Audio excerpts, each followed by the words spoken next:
Okay.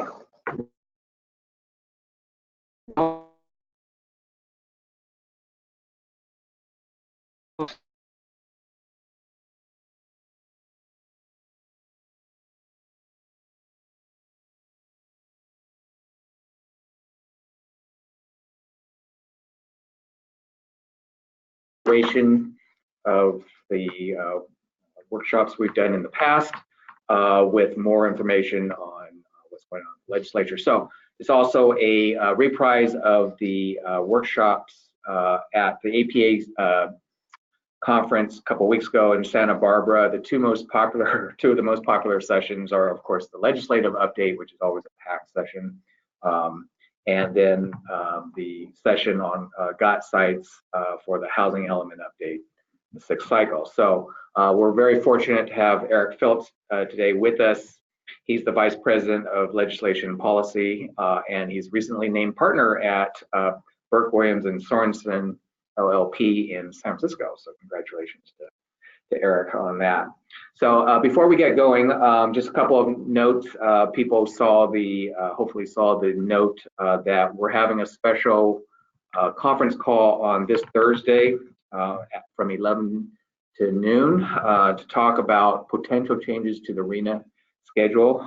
We'll provide more information about that, but it's a timely issue and it just came up. We'll also add in an update about just on terms of process and what's going on with the governor's housing funding that the COGS manage and how it relates to what we're going to do here at SACOG. So, and then final note is thanks to all the jurisdictions that filled out the survey on the Affirmatively Furthering Fair Housing Survey. Really appreciate that. We are going to take that data and compile that for the board.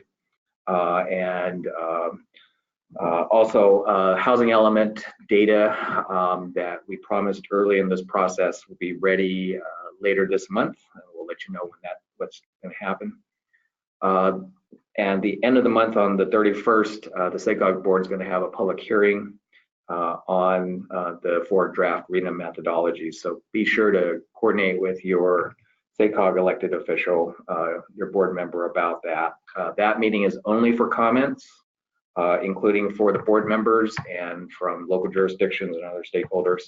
But after that, then the board could take action as early as November 21st on selecting one of the 4 methodologies. And then finally, we're going to have a housing element workshop. HCD is going to be hosting that on December 3rd at HCD. That's from 9 to noon.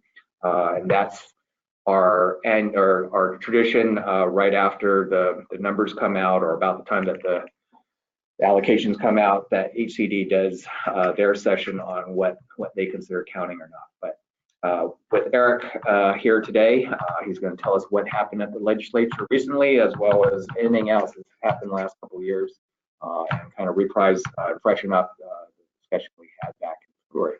So with that, thank you, Eric. Thank you, Greg. And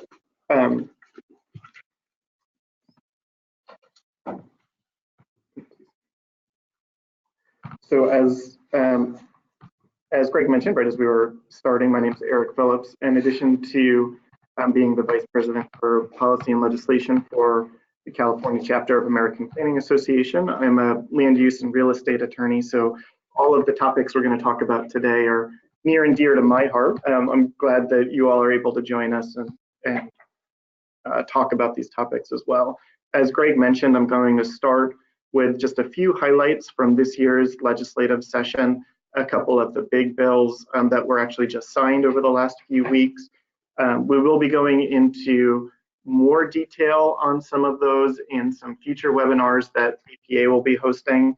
So if you're a member, keep your eye out for e-blasts as we get those scheduled, but it will hit a couple of the highlights here today.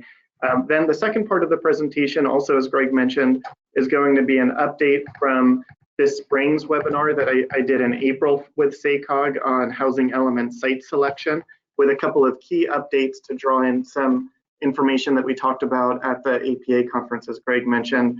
And my co-panelists for that were Barbara Kautz from Goldfarb and Lippmann, Ada Chan from Bay Area MTC, and then Josh Abrams from Baird and Driscoll Community Planning. And I'll share some of that group's thoughts as well as my own on what the 6th cycle housing element likely will look like as you're getting ready. And again, emphasize the need for starting your planning processes early and highlighting some of the challenges that we can expect that jurisdictions are going to need to address as they're doing their 6th cycle housing element updates.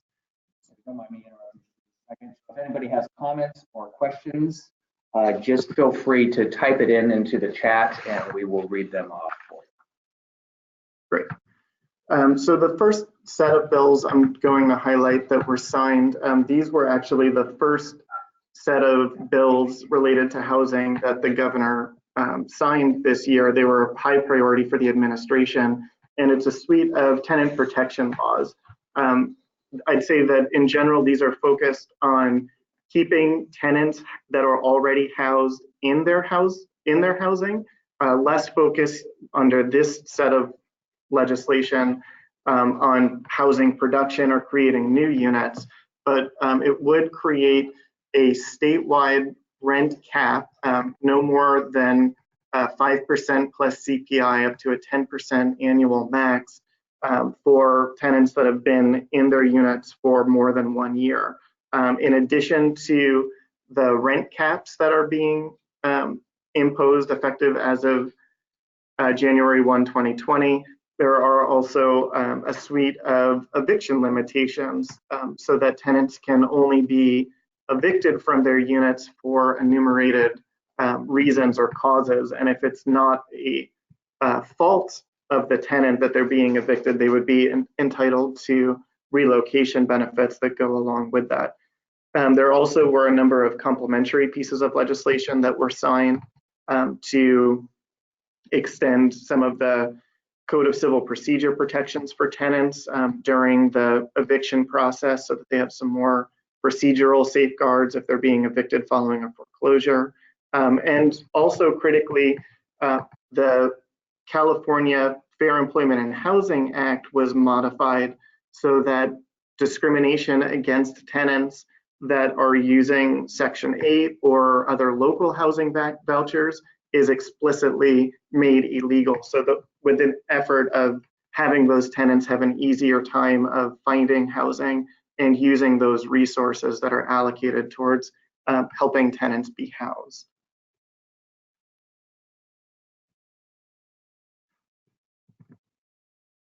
The next set of bills that I'll talk about are a suite of ADU bills. The 3 biggest ones were SB 13, AB 68, and AB 881. And the governor actually just signed these last week. And interestingly, he signed them inside of an ADU. So he was taking it very seriously and signed them in the order that I have them here on the slide, SB 13, AB 68, and AB 881.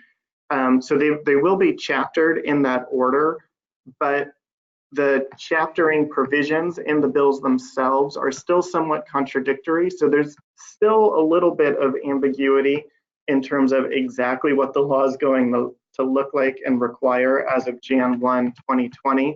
But in general, what we know it's going to do is prohibit any replacement parking requirements. So if you have an existing garage space that's being converted to an ADU, in certain circumstances, jurisdictions were allowed to require replacement parking under the old laws.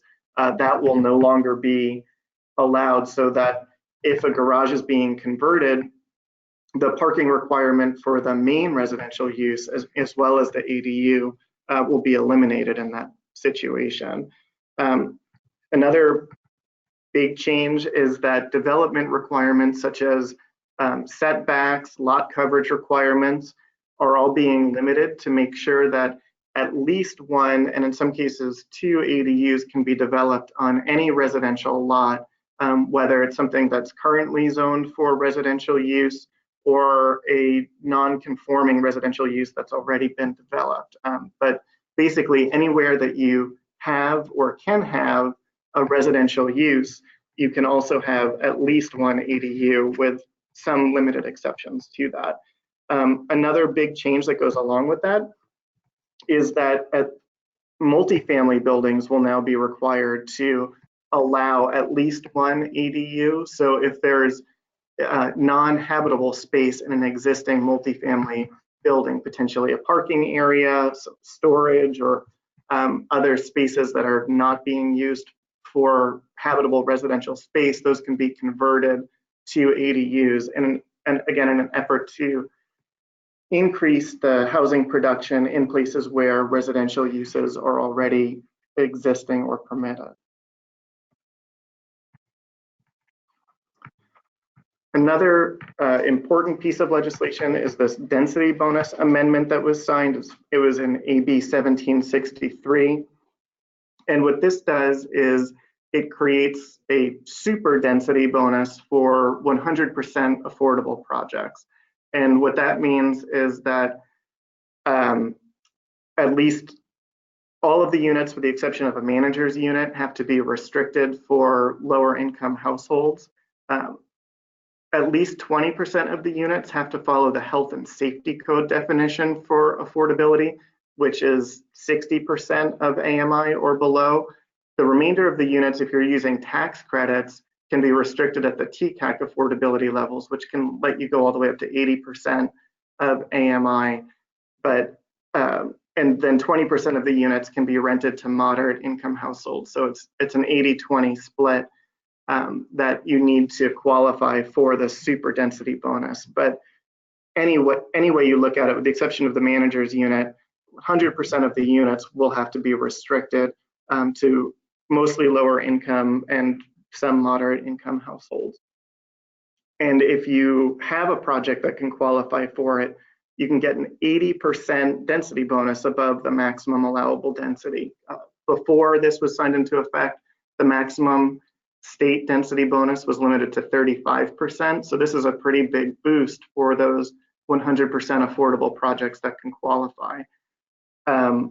One advantage for jurisdictions that might have projects like this is that it will help with production. You're going to have affordable units with deed restrictions so that you know you can count them towards your RHNA production. It will help with production requirements and potentially with no net loss findings during the housing element cycle. And I'll talk a little bit more about what that means and why AB 1763 can help later in the presentation. Another change that is associated with this is that if the 100% affordable project is within half a mile of a major transit stop, then the density limit is waived altogether. It's not an 80% boost. It's whatever density you can fit within the box that you're allowed to build. You get a 33-foot height increase above the otherwise allowable maximum. So basically a 3-story height boost over whatever else you could build in that zone. But other waivers that are tied to accomplishing density would be limited. You can't, because there's no density limit, you can't argue that you can waive other things to accomplish the density that you're entitled to. But a project can get up to 4 incentives or concessions, which are changes to development regulations that result in actual and identifiable cost savings. And under previous law, a project could only get up to 3 incentives. So they'll get an extra incentive and concession to help with the relaxing any development standards that result in cost reductions to help develop these 100% affordable projects. Another big piece of legislation that was signed is SB 330. It's the Housing Crisis Act of 2019. And this piece of legislation makes numerous changes to both the Housing Accountability Act and the Permit Streamlining Act. It's intended to only be in place for a short period, relatively short period of time. It's a 5-year bill. It's set to be effective only through January 1, 2025.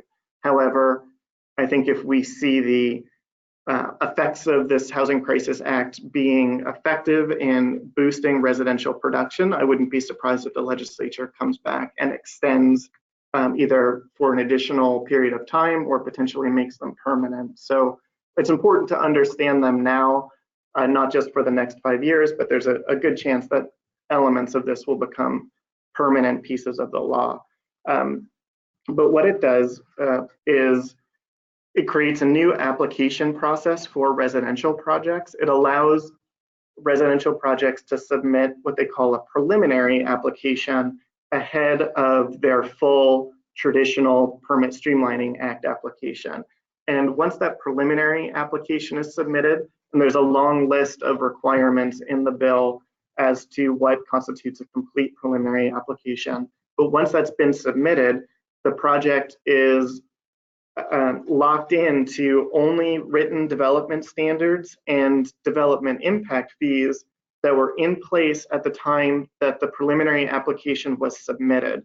So it creates basically an early vesting process for residential development projects rather than having to get a vesting tentative map or enter into a development agreement or go through the whole development process and pull your building permits and start construction, which is the common law test to get vesting. This creates frozen in time development standards and impact fees at the time the preliminary application is submitted, so much earlier in the process. And the theory behind that is to give some cost control and certainty to developers so that as they're beginning their development process, they know that the project feasibility isn't going to change over time because of something the public agency does. It certainly doesn't help them with what we're seeing out there in the industry right now on the ground with rising costs of steel or construction labor shortages, other things that push costs up. This won't speak to, but at least it does give a level of certainty on the public agency side with, again, trying to make it easier for developers to produce housing that's going to fill the need that we have here in California. Another aspect that applies to all jurisdictions is that residential projects will be limited to only 5 hearings, and that includes Planning Commission, going up to City Council, if you have a zoning review board or architectural review board or historic commission, all of the suite of public hearings that you typically hold on your residential project are limited to 5. So you'll have to think through your development process and make sure that it corresponds with the requirements of SB 330 and that you're not subjecting residential projects to more hearings than you're able to do. Some other provisions of the Housing Crisis Act are applicable only in what they call affected cities and counties. And those are places where the cost of housing is higher than the national average, which is most of California.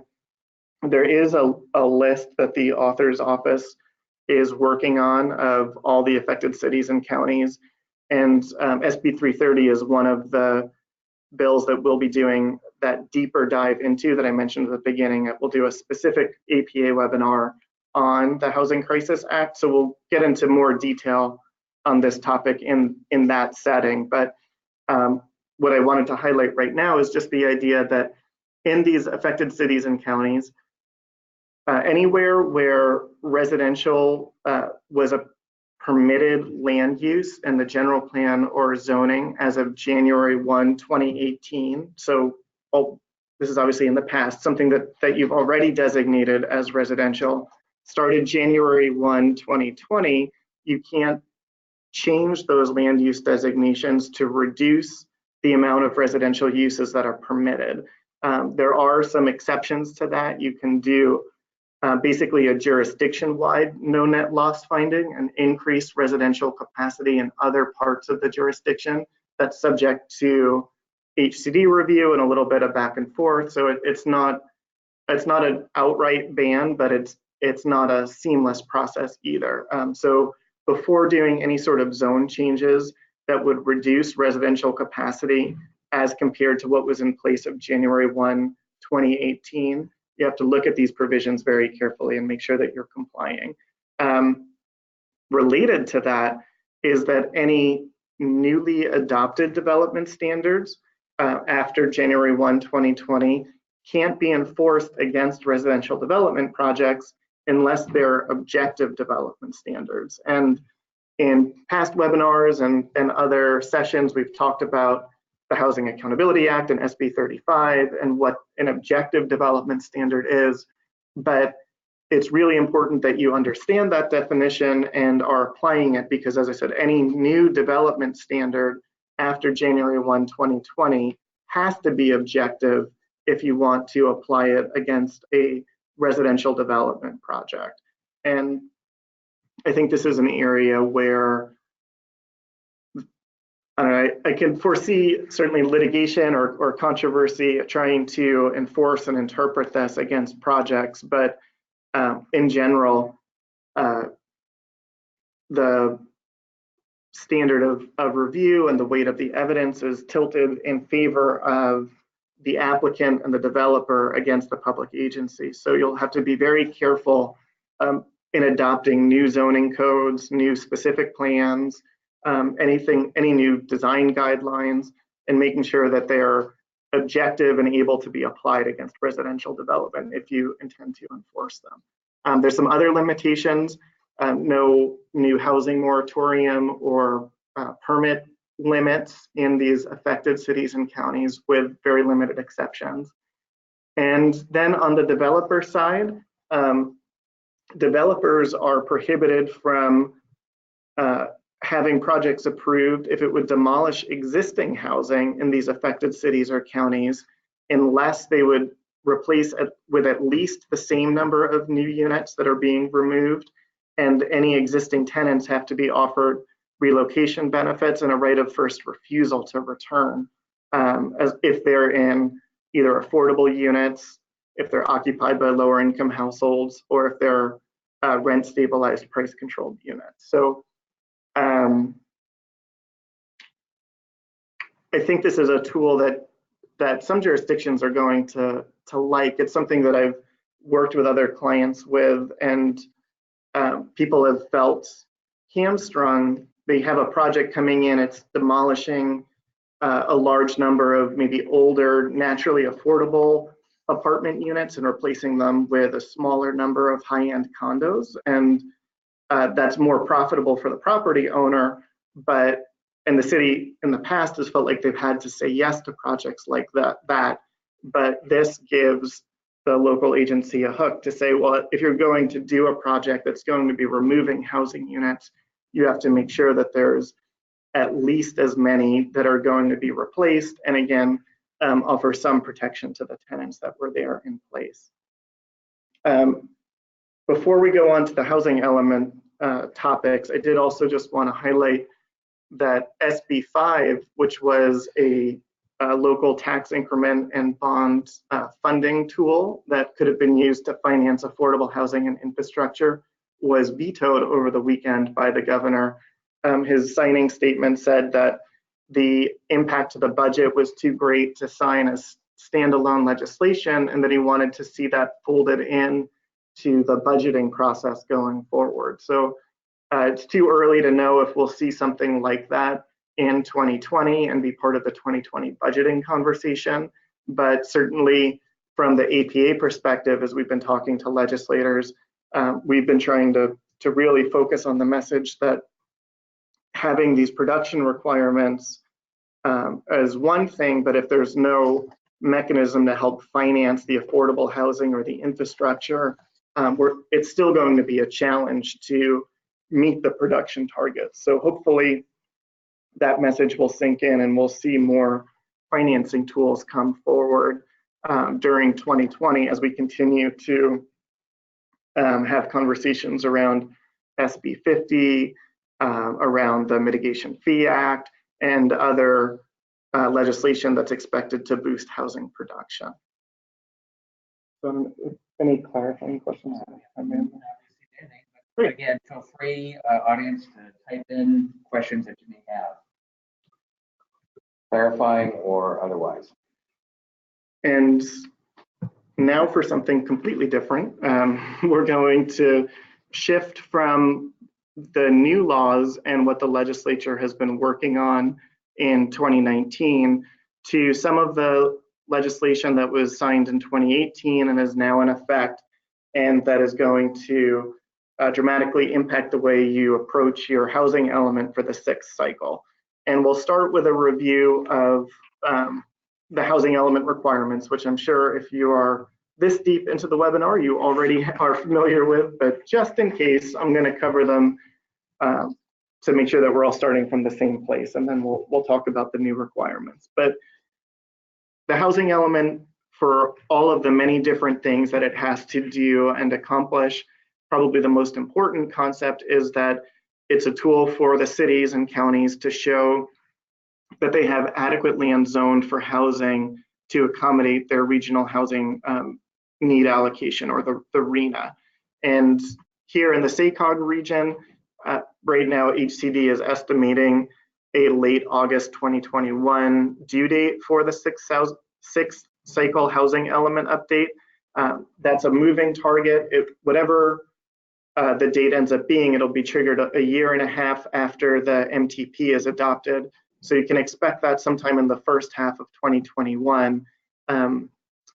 But it is a date that's coming up sooner than it sounds. 2021 to me still sort of sounds like the future, but when you actually look at the calendar, it's not that far away.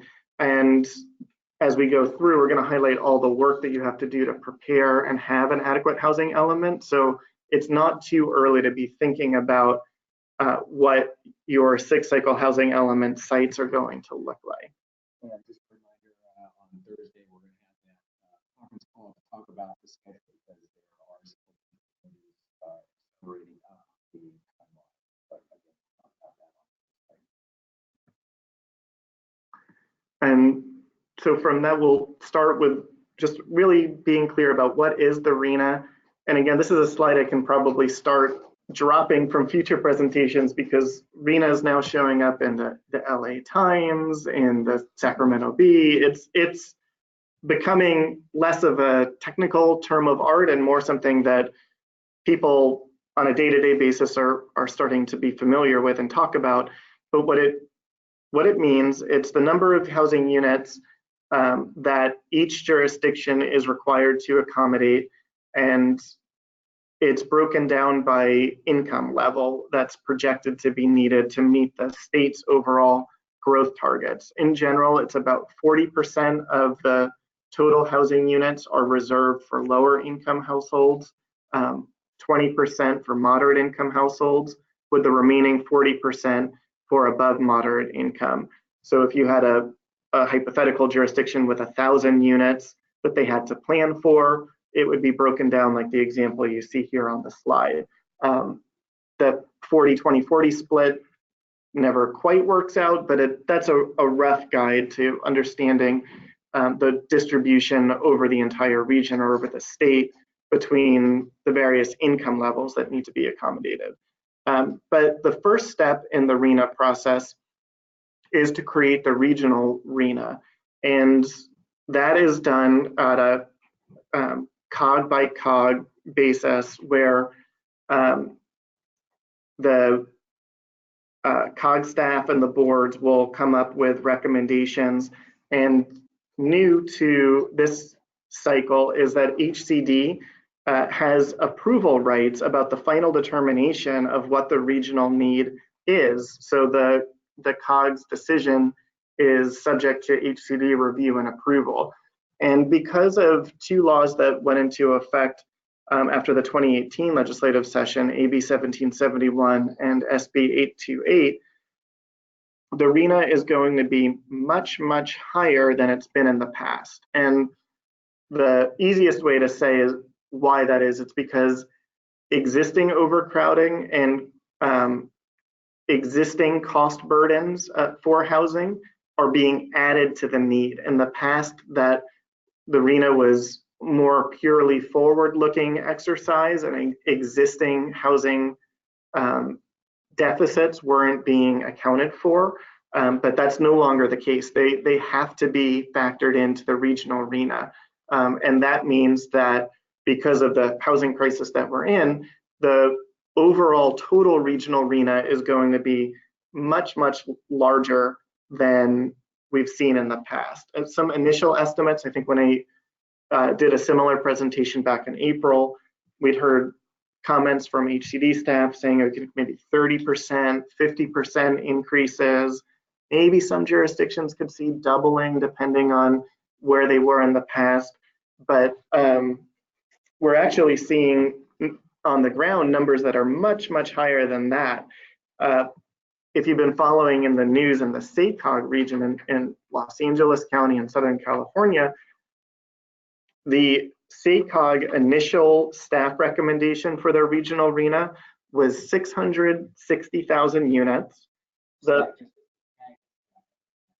Oh, I'm sorry, I said SACOG, I totally meant SCAG. Thank you for clarifying that, Greg. Yeah, yes, SCAG, sorry, totally. I was distracted with the lights. So the SCAG region staff had proposed 660,000 for the Southern California region. Their board ultimately voted to recommend 430,000, less than staff had suggested. But when it went to HCD staff determined that the appropriate need for the SCAG region was 1.3 million. So it is 3 times what the SCAG board had voted to approve. And that just gives you an idea of the magnitude of increase that could be possible. Not to scare anybody, but you should be. Then once the regional RENA has been decided upon, the RENA allocations to individual jurisdictions have to be made. So the COG then distributes to individual cities and counties. And there's new factors that have to be considered in the allocation to jurisdictions, such as reducing greenhouse gas emissions, balancing affordable housing and access to jobs, and affirmatively furthering fair housing requirements, which I'll talk more about in a few slides. And then some factors that used to be part of the allocation process are explicitly not allowed to be considered. For example, stable population is no longer a factor in allocating your RENA. So if you are in a jurisdiction that historically hasn't grown very much, maybe that's kept your RENA down in the past, that won't be a factor, and you can expect a larger increase than maybe some other jurisdictions compared to what you've seen in the past. Similarly, past failure to meet the RENA is not a factor that will go into getting a RENA allocation. Just between slides here, so we got a question about, we will be posting the PowerPoint on the website, and the recording of the webinar will also be posted on the SACOG website after the event. So once you get your individual jurisdiction's RENA allocation, as you're preparing the housing element, you have to prepare a detailed site inventory. And the site inventory requirements have become much more specific over time. Some jurisdictions were already doing this, but not all. But you have to designate parcel by parcel what the zoning is, what the density is, how many units you realistically think will be developed on that site, what the current use of that site is, and what income category the housing will be appropriate for based on the density. And you're allowed to assume that housing that's at least at the default density of 20 to 30 units an acre, depending on your jurisdiction, will be available for lower income housing when you're preparing your site inventory and preparing your housing element. As you'll see when we talk about no net loss, when you're approving projects, those assumptions go out the window. You have to look at what is actually being approved. But in the planning stage, when you're preparing your housing element, if you have development that's at least the default density, then you can assume that it will be available for lower income housing during the planning period. If you don't have enough sites that are already zoned appropriately on your housing element inventory, so you've identified all of your sites that are zoned for residential, but you can't accommodate the full RENA that you've been assigned, you have to rezone some industrial land or commercial land, whatever, then you have to identify what rezoning actions will be taken in your housing element, and you'll have 3 years, sometimes 4 if you can make specific findings, to implement the zoning that will then allow projects to go forward as you show them in your inventory. However, once those sites have been rezoned or designated for rezoning, then they have to allow by right housing development for any project that has at least 20% of its units reserved for lower income housing. And that means that it doesn't have CEQA review unless they need a subdivision or some other discretionary review outside of just approving the housing development project. And you're limited, you can do design review, but limited to objective design standards. And the design review can't be something that creates CEQA review. It won't be considered a project for CEQA purposes. So as you're rezoning, just be advised that your new zoning code and your rezoned sites have to have provisions to allow for this by right housing development. And on the plus side, that will streamline environmental review for subsequent projects. Again, they won't be considered projects for CEQA purposes. However, that means you do need to build in adequate time to do CEQA analysis on your housing element, because you won't be coming back in and doing more site-specific CEQA analysis in connection with these future housing developments on by right sites.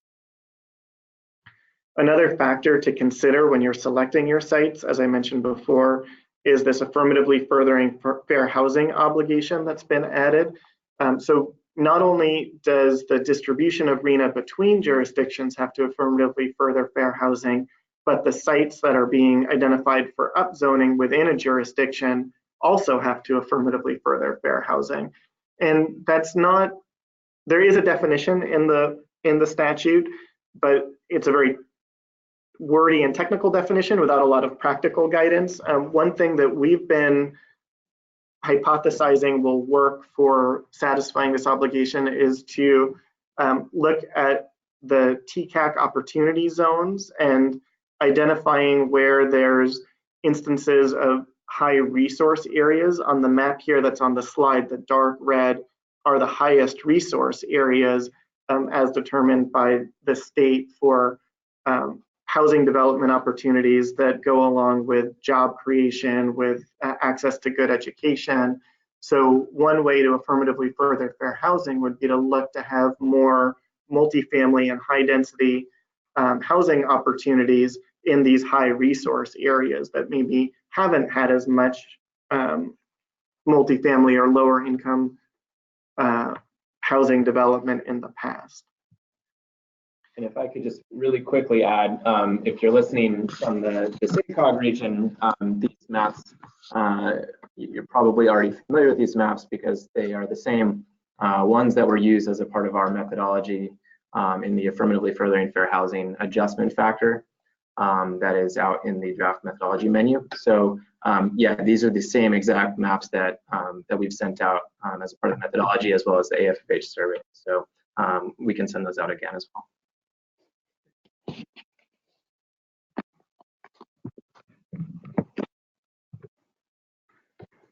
So now we get to the speed round of the questions of how do I actually find acceptable sites with all these new rules that are in place? What does that mean for creating my housing element and identifying sites that will be acceptable to develop? And this first bullet here, we have a couple questions that come up all the time, every time we do one of these talks. So I thought I'd spend a little bit of time in advance laying out the answers. So I want to, if you're in a jurisdiction and you want to be able to count your accessory dwelling units, can I count them in my housing element? And the answer to that is yes, as long as you have substantial evidence and data to support what it is that you're counting. So for example, if you have a history of ADU production or programs that you think are going to boost ADU production and some evidence to support the changes that you're making, you can project how many ADUs you think will be developed during the next planning period, and use those projected ADUs to reduce the overall number of units you have to plan for and accommodate in your inventory. However, an ADU is not automatically assumed to be a low income unit or even a moderate income unit. You also have to have data to show what ADUs in your jurisdiction are renting for if you want to count them towards your lower income or your moderate income targets. So for example, some jurisdictions will circulate surveys to homeowners or people that are renting ADUs to get a sense for what they're renting out at. And if they find out that 60% of our ADUs are being rented at lower income rents, then they have evidence to support counting 60% of their future ADU production towards their lower income RHNA, and the remaining 40% would be their above market rate, for example. So you can use ADUs to reduce your overall RHNA numbers that you're planning for. Again, you just have to make sure that you have evidence to support both the numbers and the income levels that you're doing that for. Another question that comes up quite a bit is counting density bonus units. So I've zoned a site for 30 dwelling units an acre, but I know that the project is likely going to come in with a density bonus. Can I assume a higher yield than that 30 dwelling units per acre?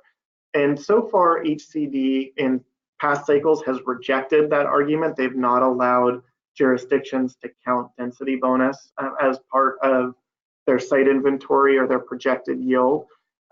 Potentially with AB 1763, if you know that you have an affordable housing project in the pipeline that's going to be using that, you have some strong evidence that it's going to be used, you maybe could make the case, but so far that density bonus units have not been allowed to be part of the inventory. So I wouldn't go into it with the expectation that you'll be able to assume more density.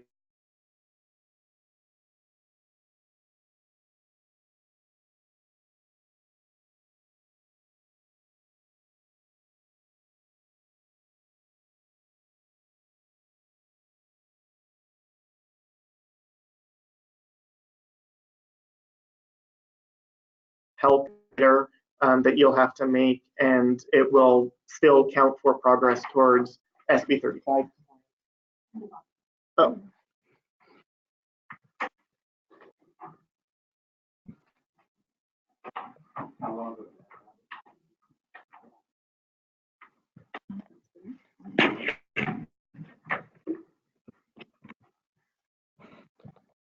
Testing for audio right now. Sorry, we're having some technical difficulties.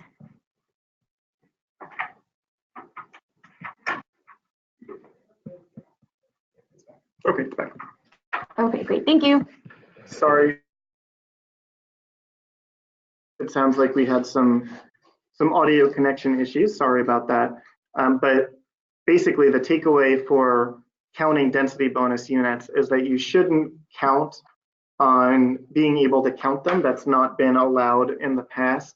But if you do get density bonus units developing on your housing element sites, it will help you with your SB 35 compliance and with no net loss findings. So even if you don't get credit for them while you're preparing your housing element, there are benefits to developing density bonus projects during the cycle. And then another category that we often get asked about are how do you plan for mixed use development, and can I count mixed use projects in my inventory? And the answer to that is also yes, you can count mixed use development, but you should only be taking credit for the portion of the site that is actually going to develop for residential uses. So if you have mixed use project, one thing that we'll often suggest is to include minimum density. So at least you know that, or a minimum percentage of the site that has to be developed for residential, so that you know that at least a portion of it will be developed for those residential uses, and that will give you the substantial evidence you need to include that portion of the overall site in your site inventory. Another way that you can help justify using mixed-use sites is if you have a good track record of developing mixed-use projects in your jurisdiction. You can talk about what your local market supports and what you've seen in the past, and use that to justify why you expect to see residential development happening in the mixed-use context going forward. And then these other questions that I have here on the slide about what's considered a vacant site, what happens, how do I reuse sites? We'll go through, I have an individual slide for each of those, so we'll go through those in more detail in just a moment.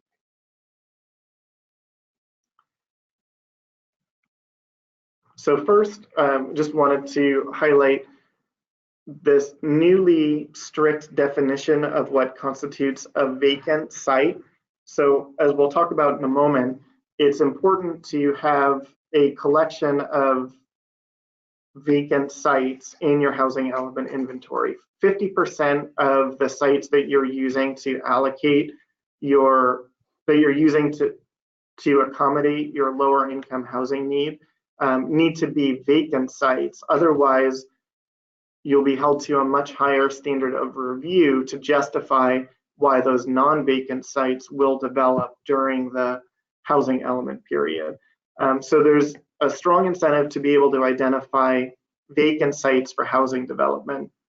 But I have 3 pictures here on the slide that show sites that are not considered vacant under the interpretation that HCD has applied for housing elements. So the picture here on the left, that's mostly a flat graded pad with a parking lot.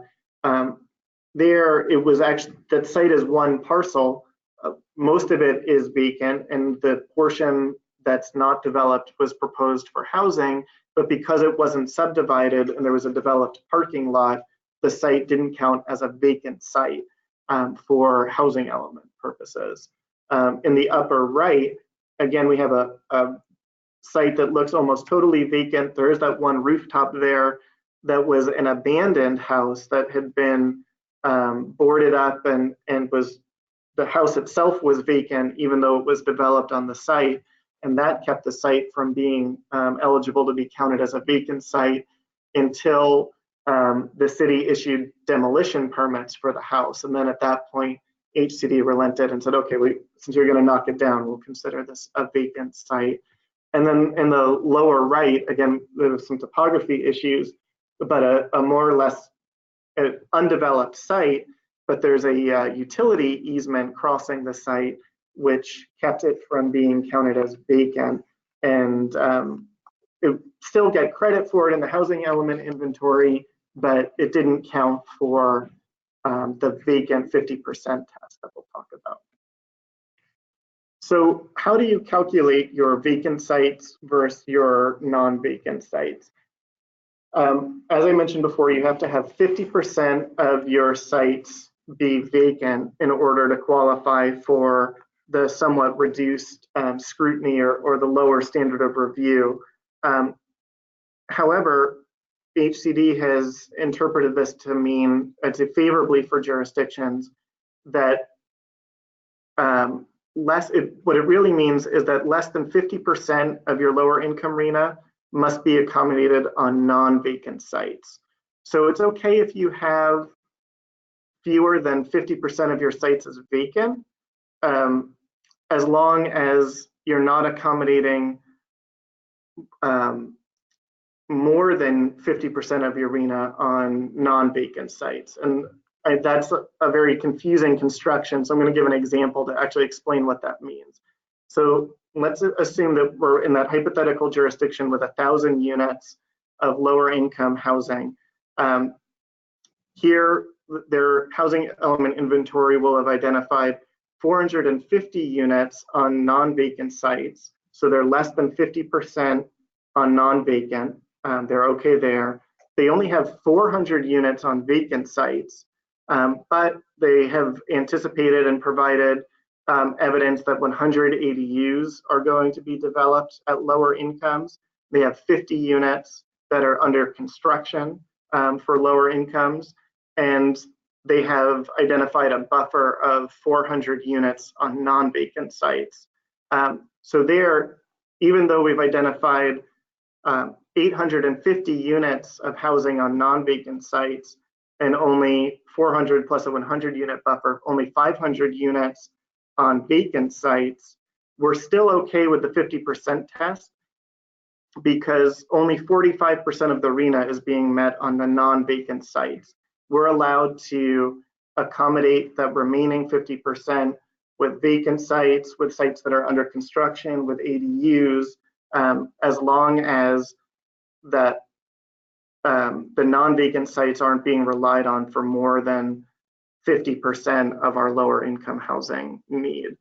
So again, I think this is a favorable interpretation. It makes it a little bit easier to accommodate than a strict interpretation that says 50% of all your sites have to be vacant or non-vacant. I'm not sure that the jurisdictions would have been able to meet that more strict interpretation. And if you are developing non-vacant sites, which I'm sure almost every jurisdiction will have to include in their housing element inventory, you have to identify the realistic development potential of those non-vacant sites. And that includes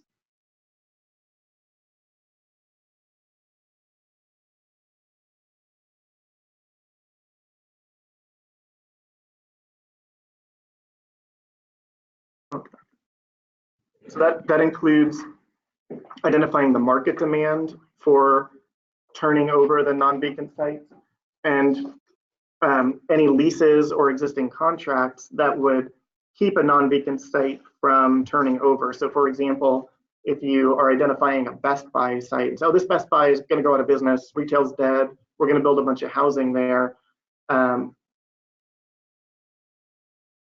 Identify the lease and see, well, their lease is actually going to run through the end of our planning period, and maybe then we're not allowed to count that site. What this really does, because jurisdictions don't have the authority to just go in and look at every commercial lease or really do this sort of site analysis, what it really does is it puts the onus on jurisdictions to work with property owners to identify property owner interest on non-vacant sites and get evidence from the property owners that they are interested in developing housing or redeveloping their properties within the planning period, so that you can demonstrate that those are realistic sites that will be developed for housing. And then again, if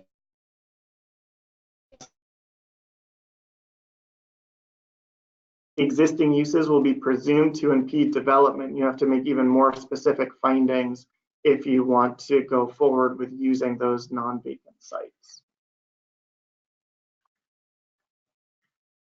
Another issue with accommodating the 6-cycle housing element sites will be some new limitations on reusing sites from old housing elements.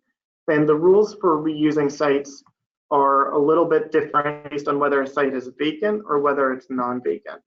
So if you have a vacant site that's been listed in one previous housing element, it's okay to reuse it. If you have a vacant site that's been listed in 2 or more previous housing elements, it's presumed inappropriate, and you can't reuse it unless you jump to bullet 3, which I'll talk about in a second. If you have a non-vacant site, if you've included it in even one previous housing element, it's presumed inappropriate, and you won't be able to use it unless you can overcome the presumption that you can't use the site for both vacant and non-vacant sites if you rezone the site within 3 years, and if your rezoning includes that same by right development that I talked about earlier in the presentation. So if you will allow housing by right at as long as there's 20% of the units reserved for lower income housing, then you can reuse your vacant and non-vacant sites. You just have to make them available for by right housing development if you want to reuse them. Another trick to finding sites that qualify, these Goldilocks provisions, the sites can't be too small or too big, they have to be just right. The sites will be presumed inappropriate for lower income housing if they're smaller than ½ an acre or greater than 10 acres. You can overcome that presumption if you have specific projects that are proposed or other evidence that makes it likely that these small or large sites will develop. But absent specific evidence, you have to fit within the size requirements to count your sites. And you also have to have evidence about your realistic site capacity. So as I mentioned earlier, when we were looking at that site inventory RHNA table, you have to specifically identify the income category that each site will be used for. You have to discuss their access to utilities and your experience or history developing at the densities that you are describing in your housing element to show that your capacities are realistic. And there's also a replacement housing obligation. So for any site that's in the site inventory that either already has residences on it or that within the past 5 years had residences that were deed restricted, rent controlled, or occupied by lower income households, those units have to be replaced in accordance with the density bonus replacement requirement. So there's a specific formula in density bonus law for replacing lower income units that get demolished when you're using density bonus. That's being extended by this law to any site in the housing element inventory. It's a little bit similar to the SB 330 replacement obligations, but they're not exactly the same. So it'll be important to track during the 6th cycle what your housing element sites are, if they have residential uses already, and if projects that are coming forward are meeting the replacement requirements that they're obligated to do before you approve that project. So now I'm going to put up some slides. Again, these I'm borrowing from Ada Chan from ABAG MTC, who put them together for our presentation at APA. But I want to show these slides because I think they do a good job of illustrating the challenges, why cycle 6 is going to be so much more challenging than cycle 5 was. So this map focuses on the southern part of the Bay Area around San Jose and the Peninsula region, and the dark gray parcels that are shaded are all parcels that were identified in housing element inventories for the 5th cycle housing element by jurisdictions. And when we go to the next slide, the sites almost all disappear. The blue sites that are left are the sites that were in cycle 5 housing elements that can be reused in cycle 6 without doing anything else. So as you can see, almost all the sites got wiped away. There's very few that can be reused without taking further action. So there's work to be done here. The news gets a little bit better when you look here in the green, the parcels start to come back.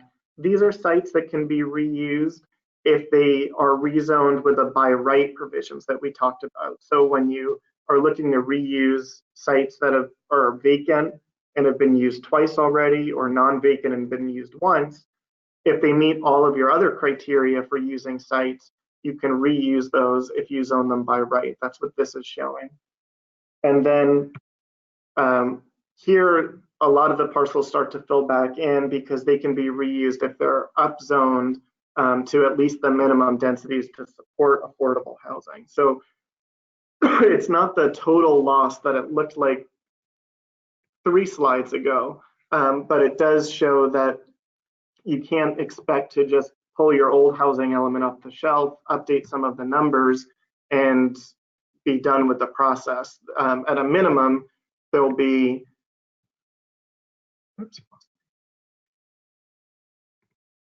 at a minimum, there's, sorry about that. At a minimum, there's going to be significant rezonings that are needed, and likely, again, when you combine that with the increase in RHNA, additional sites above that will need to be identified. So some key takeaways to be thinking about is to, as I said right at the beginning, think about the next cycle now as you're going. There's SB2 money that's available now. You can start accessing that to do planning, to start rezoning processes or doing studies to identify where your rezonings might be feasible so that you can accommodate the increase in RHNA and the new site selection standards that are going to apply. As your COG is going through the allocation process, it will be very important to understand what those numbers are and be involved. And I touched on this earlier too, but make sure that you're building in adequate time for CEQA challenges, especially if you're doing significant rezonings and creating new by right housing. Again, that housing element might be the last time that you do a full CEQA review on a lot of these sites. So you can expect there to be more public interest in that CEQA process. So build in time to handle that, respond to comments, and have an adequate document to protect yourself there.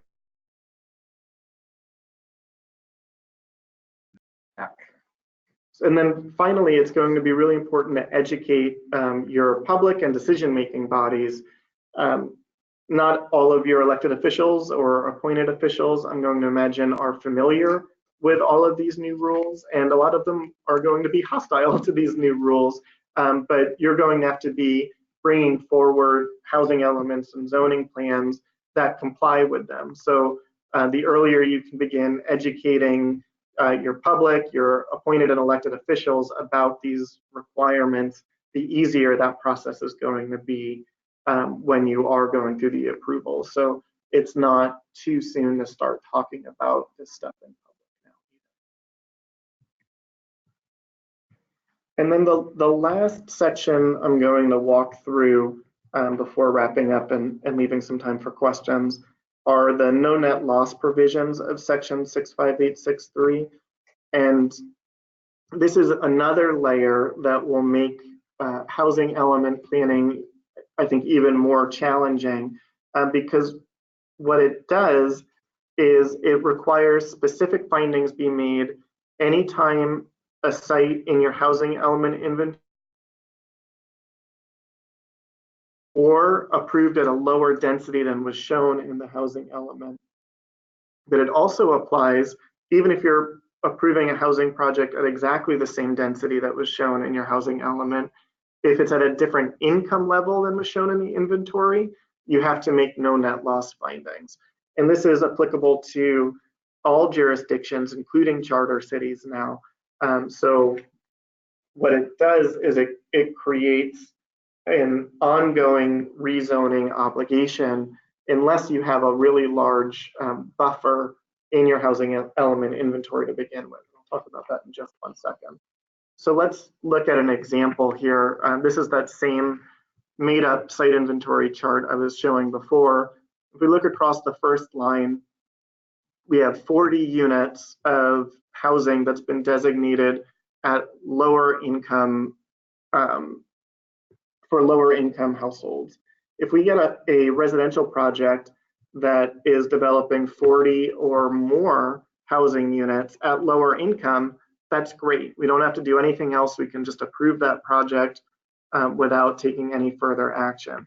However, if we get a project that's only proposing 30 units of housing, or even one that's proposing 40 units of housing, but it's market rate housing, and they're only giving 15% to comply with your inclusionary requirements. So 6 units of lower income households and 34 units at market rate, then the no net loss provisions are going to kick in.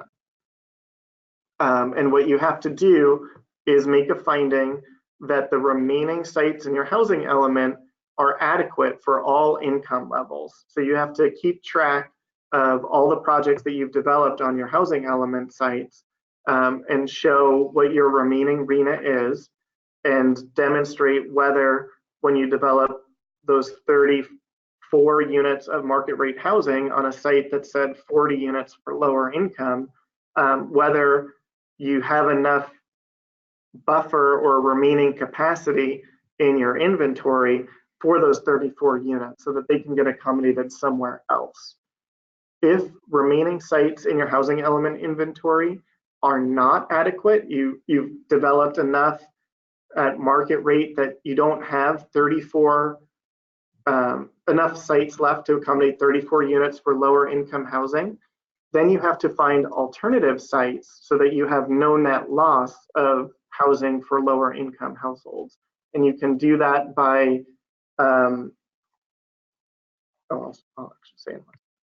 You can do that by rezoning new property or identifying property that was not included in your housing element, but otherwise meets the criteria for being included in your housing element inventory. And if you're going to do rezoning, you have to do that within 180 days of approving the project, and that includes any time to do a CEQA review and your public noticing and public process. So it's a very tight time frame to identify a site and do a rezoning. It's actually much more prudent to then have sites that remain available in your housing element and have been pre-screened already.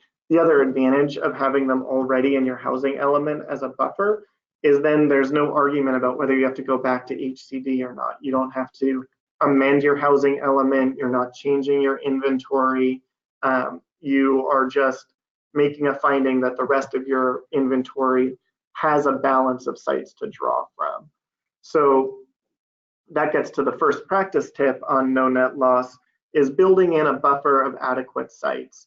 HCD just issued a technical memorandum on no net loss in compliance with the no net loss rules, and they gave a target of 30% for a buffer. That's probably a good target. That does give enough space for there to be some market fluctuations over time. A little bit more, a little bit less, depending on your individual jurisdiction, might work, but 30% is a good number to have in mind. The other things that you want to do are maximize your inclusionary percentages.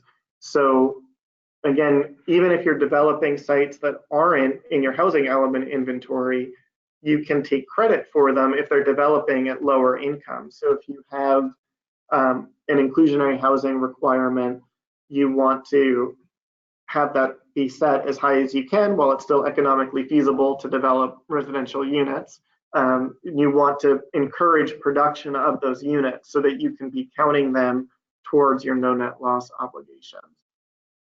We had a question come in. Okay. Is now a good time, or do you want to finish? Yeah, I'll just finish this slide because this is actually my last one, and then we'll circle back for the questions. And then the last thing I'll say about it, and then we'll jump to that question, is the record keeping component. It's really important to keep a log of not just all your housing element sites, but all of the approved housing that you're developing in your jurisdiction on other sites, so that you can point to where housing has happened and how many units you've developed at lower income, so that if you do get a project coming forward that's at market rate on a housing element inventory site, you can point to all of the other production that's happened in your jurisdiction and use that to make your finding and say that you are still covered for no net loss purposes.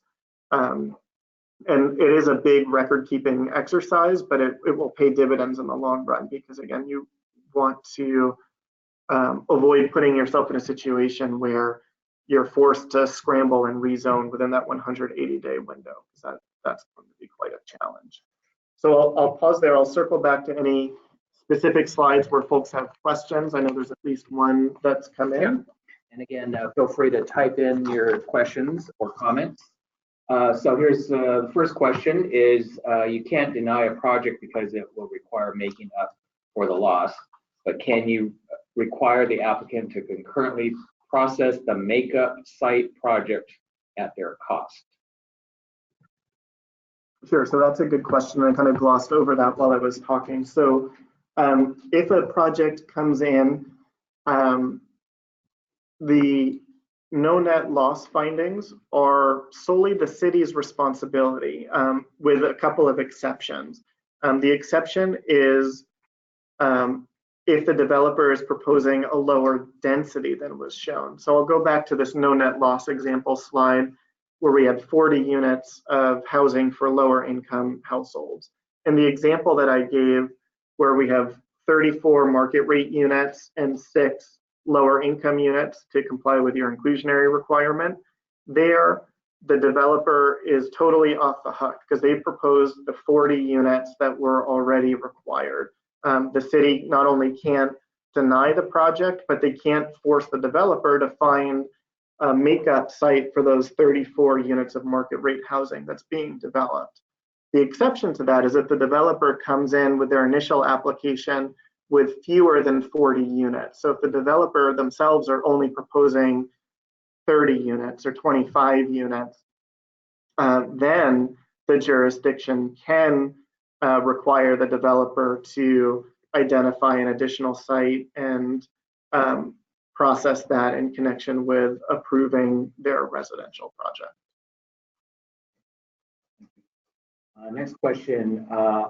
What if your agency does not have a good track record of ADU production? Can you use GIS or other means to identify a number of possible parcels that could theoretically accommodate them? Yeah, that's a good question. So if you are looking to use projected ADU development in your jurisdiction to reduce your RHNA, but you don't have a long track record, I think that you still can use other forms of substantial evidence, especially because the ADU laws have changed so much. I think that the expectation is that ADU production will be increasing compared to what we've seen in the past. So doing an analysis that shows where that's likely and if you have any other incentives for ADU production, that would at least help make the case for why a portion of your RHNA can be accommodated through ADU production. Next question. If you have a vacant site that has been used in the last 2 housing elements and has been zoned 30 units to the acre by right during both housing element periods, can you continue to count this site? And if not, what if it is upzoned from 30 dwelling units to the acre to 35? Yeah, so it's a good question. I mean, by having something that's already meeting the by right zoning designation, you've overcome the presumption that the site shouldn't be available for housing development.